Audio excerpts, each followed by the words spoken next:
As Gaza's people face starvation from Israel's war and siege, the US and EU reveal plans to send supplies.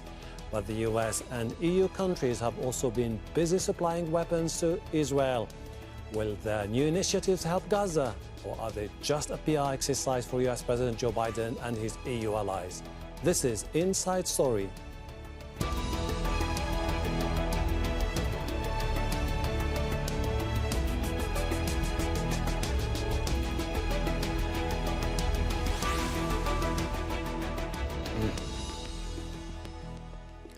Hello and welcome to the program. I am Hashim Ahalbarra. Israel's genocidal pounding of Gaza since October continues, with most of the weapons supplied by the US and the EU. Such was the rush to give Israel more bombs to kill Palestinians that emergency powers to bypass the US Congress have been used. European Commission President Ursula von der Leyen also rushed to declare her support for Israel in person in October, while several EU states, notably Germany and Italy, are major arms suppliers to Israel. Now, both the US and EU have announced plans to send in vital supplies to Gaza. The routes are a lot more complicated than overland ones shut by Israel. But perhaps there's nothing so complicated as trying to get help to people under attack from weapons you've also supplied. So what are these US and European initiatives really about? Will they help the people of Gaza, or are they really intended to help US President Joe Biden's election campaign and EU leaders as the pages of history fill with the victims of Israel's genocidal war and war crimes? We'll be exploring all this and more with our guests in a few moments. First, this report for Imogen Kimber. Food parcels are parachuted into Gaza, but they are a tiny fraction of what's needed to feed a population of 2.3 million, where everyone's at risk of starvation because of Israel's blockade and ongoing war.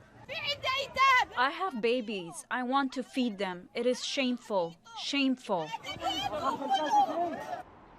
The EU is working on a maritime corridor with a Spanish charity planning to send a ship loaded with 200 tons of basic foodstuffs from Larnaca in Cyprus. And a US warship is on its way with equipment to build a pier in Gaza, where ships carrying food can dock. But it may take 2 months for engineers to construct it. That will be too late for many. The UN says 576,000 people in Gaza are already suffering catastrophic levels of hunger. The concern we have with this initiative and the airdrops are that population in need, they might not receive the quality of assistance they deserve. And by quality, quality requires 3 things: dignity in distribution, equity to ensure that the most vulnerable groups are receiving aid, and security for the recipient.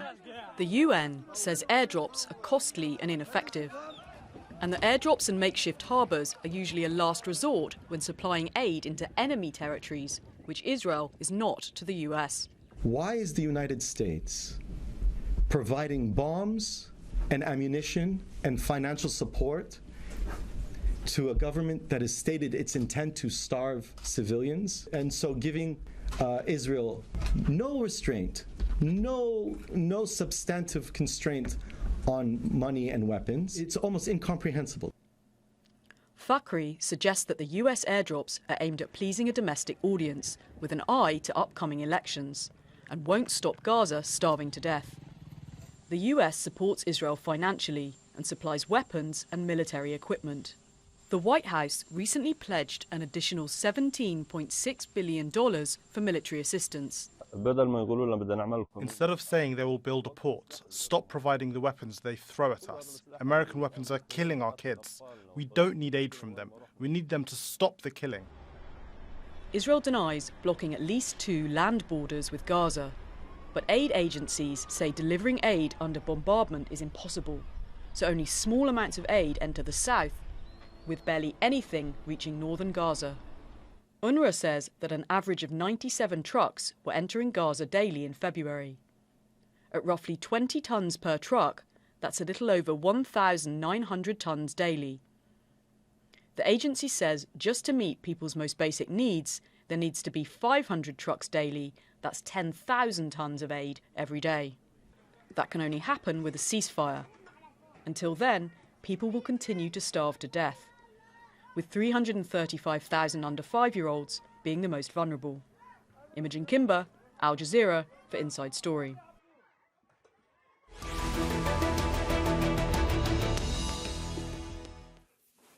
Let's bring in our guest now. Here in Doha, we have Mansour Shuman. He is an aid activist who has been in Gaza throughout the war until 2 weeks ago. In Oslo, in Norway, Dr. Mads Gilbert is Professor of Emergency Medicine at the University of Tromsø with long and extensive experience of working in Gaza. And in London, we have Marwan Bishara, Al Jazeera senior political analyst. Welcome to the program. Mansour, we have two initiatives, the US initiative of a floating pier, and now the Europeans are saying they are considering now the sea corridor from Cyprus all the way to Gaza. Do people in Gaza trust these two initiatives will be more than enough to cater for all their basic needs? I think the people in Gaza's first priority is security, is safety. They are looking towards a permanent ceasefire after going through 5 months of genocide and exile attempts, destroying all their belongings, their homes, killing their relatives, and making them live in tents in abhorrent conditions for the past few months. Unfortunately, the United States, when you talk about the US in front of the people of Gaza, they don't see them as a neutral entity anymore. They see them as siding with Israel. So I think it's a PR attempt by the Biden administration in order to appease their voting population in the United States. It's also a message that supports Israel when it comes to trying to stop UNRWA working in Gaza. They are trying to bypass these international organizations. They're trying to bypass the Palestinian people and trying to connect directly with them through ways that do not make sense when it comes to the quantity and the quality of the food, of the aid that is needed, especially with thousands of trucks laying outside the Rafah border. It's going to take a long time, and people are not going to be able to wait that long given the hunger situation. And I think similar analysis applies to the EU case as well. Mads, you've extensively worked in Gaza. You have the northern part of the country, which is where people are in dire need for immediate help. And then you would assume that if you just open the crossings, aid will flow in smoothly, safely, and efficiently. Instead, the Americans and the Europeans are trying to work out something unprecedented, and we don't know how it's going to be implemented. Do you think that could be the only practical way to try to deal with the catastrophic situation in Gaza?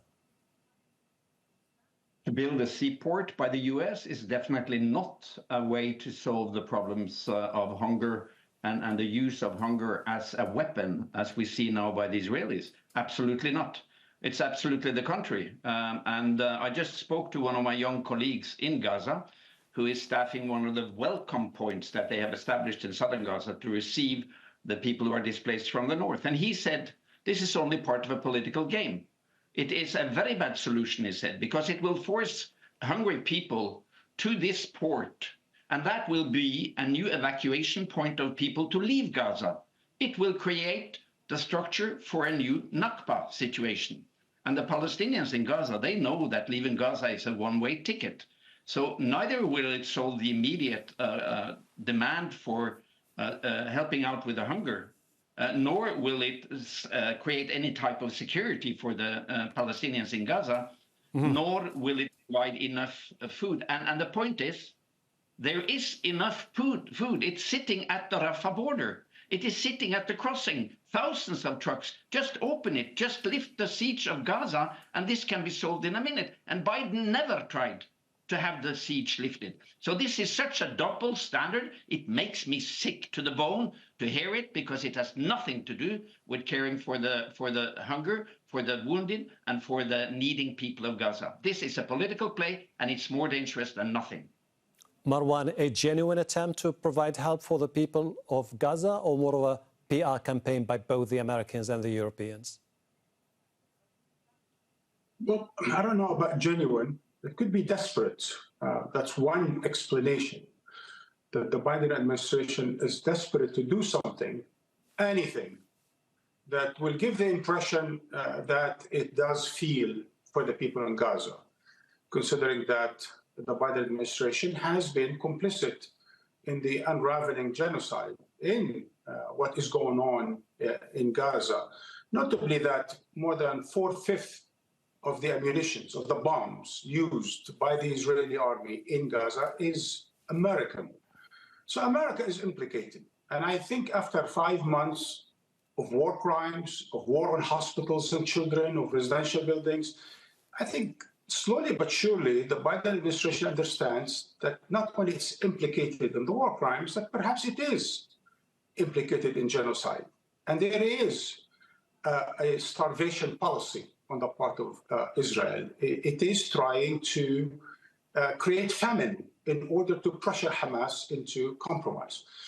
And hence, with its inability, apparently, to use its leverage willingly or unwillingly, meaning whether it is or has tried to use its leverage and did not work, or is unwilling to use its leverage, and hence, of course, not working, then it's trying to find a substitute. And the substitute is what you've been talking about, reporting, which is creating some kind of a port 500 meters away from Gaza, and then created a kind of a causeway from that port into the Gaza Strip itself, and then find a way to distribute it. It's very complicated. It's very risky. It's very expensive, and it's more likely than not will not work. Okay. Mansour, you've been involved in aid activities in Gaza for quite some time. Now, give us a sense of what happens next when they decide to start unloading aid into the Strip. We don't have any specifics as we speak about the modalities of that, where the Israelis are going to be stepping in. Do you have any concerns that the situation could just be similar to the ones when we saw them airdropping aid when suddenly it turned into a tragedy? Yes, I spoke to the aid workers, which I work with closely in the north, in the middle, and the southern region, and all three agreed on one thing: that in order for this to work, this needs to be organized together with a receiving entity from the Palestinian side. I mean, we need to be as well practical, and we need to be logical. People there are hungry. People there need any kind of aid.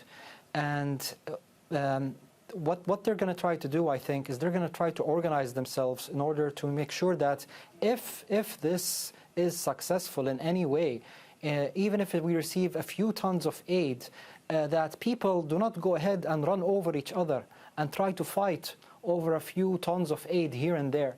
People in the north, in the middle, and the south will need to be organized. They will need to work with their local charity organizations, with UNRWA, with other established aid associations, in order to ensure that if any aid is provided through the EU, through the US, through the sport, that it is successfully received to the Palestinian people, even if it only helps 1% of the population. That's better than nothing. But again, that doesn't solve the root cause of the problem: the lack of security, the lack of any kind of peace. And like the commentators here said, there are thousands of trucks available on the Rafah border. They can easily solve it by ceasefire and all these trucks entering. Maz, 1 in 6 children under the age of 2 is acutely malnourished in Gaza.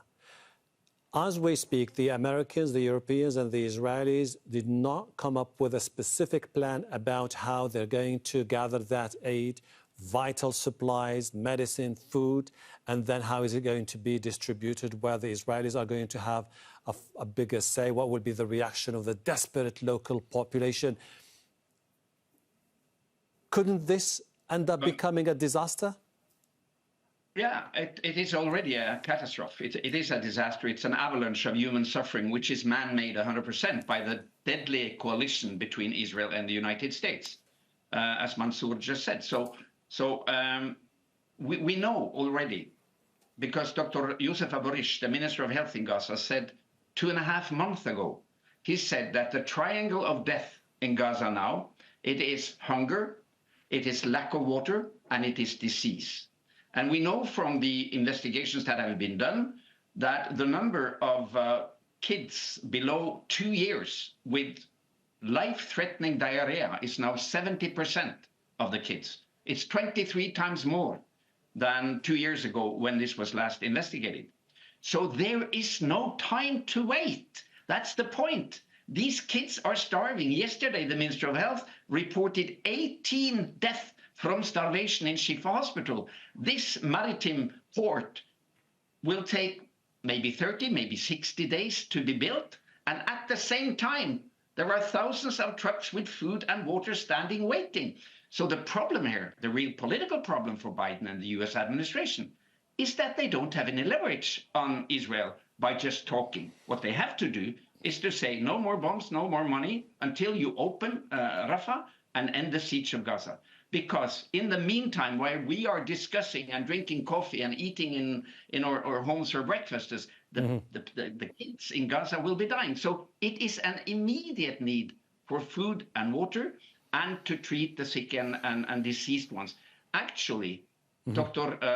Youssef Abrish said that more people are dying from starvation, dehydration, and disease than from the bombing itself now. So this is so immediate that this whole plan can also be seen as a way to keep this waiting game going and kill more people, as the Israelis want. Marwan, how do you explain that the Americans and the EU came together announcing both initiatives without any guarantees that we're going to see a peace plan, an agreement, a ceasefire that could be conducive to aid being channeled into Gaza?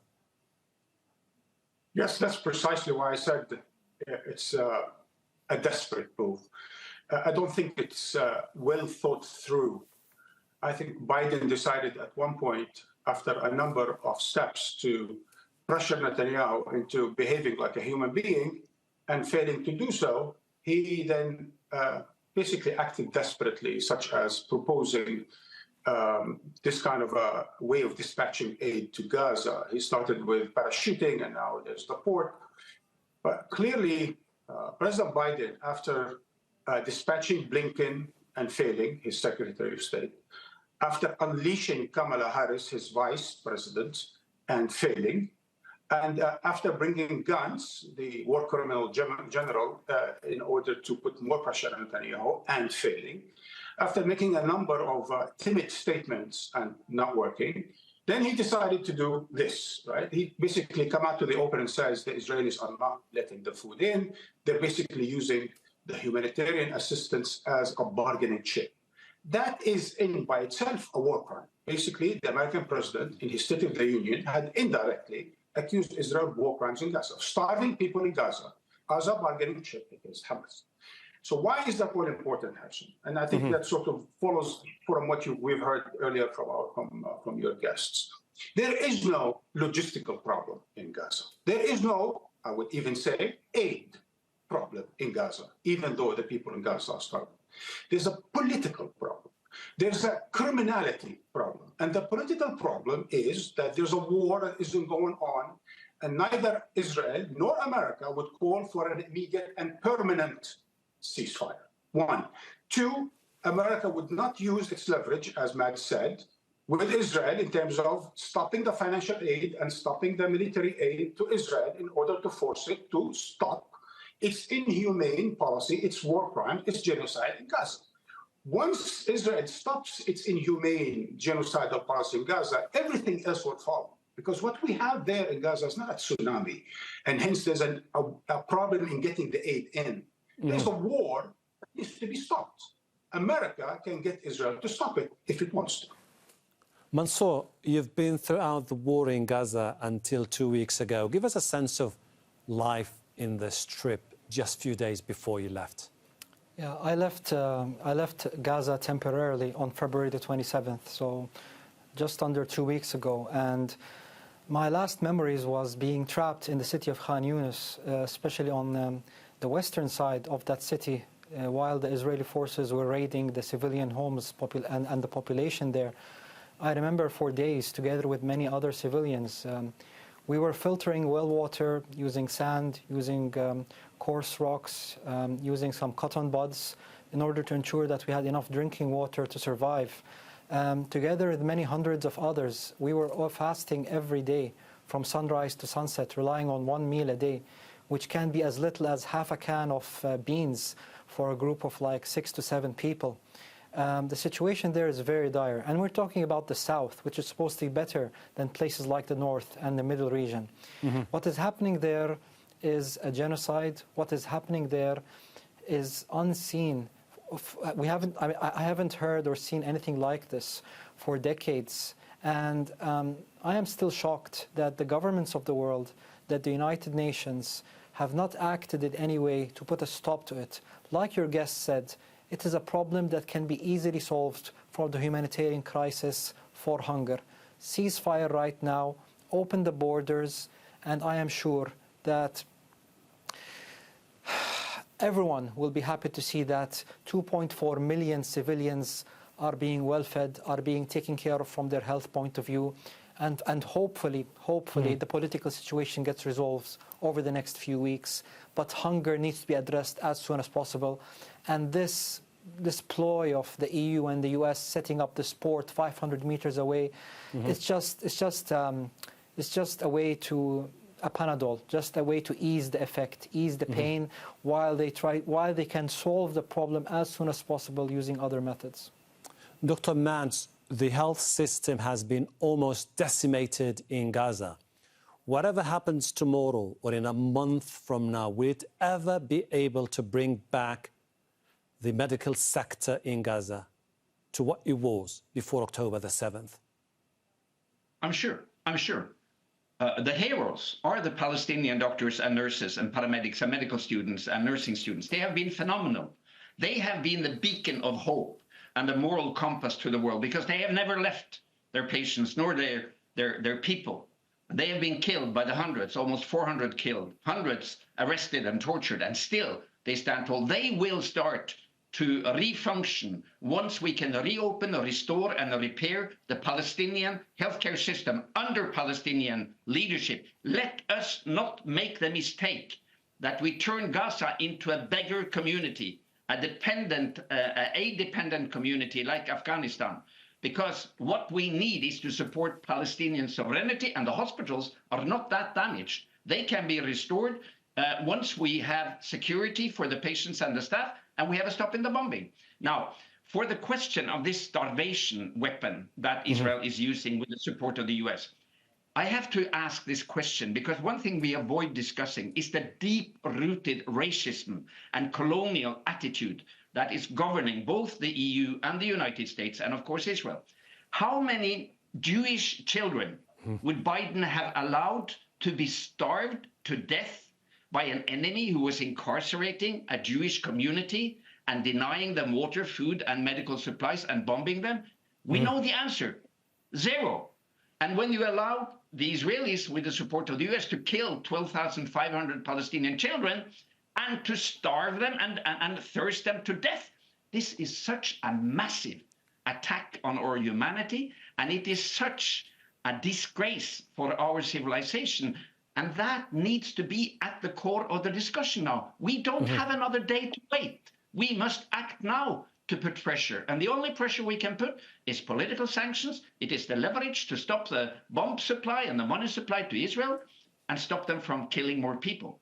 And they are, just the last 24 hours, I got a message from the Ministry of Health today, 85 killed and 130 injured the last 24 hours in 8 massacres. So the killing is going on as the world is debating, should we go here and there? And one more point I like to add.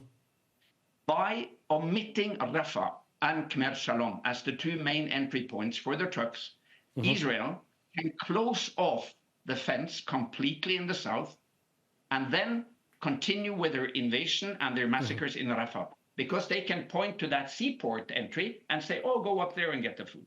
So this is a very dangerous game they're playing. And I think the only reason why Israel allows the US to start building the seaport is precisely to get 100% control over Rafah and to end it.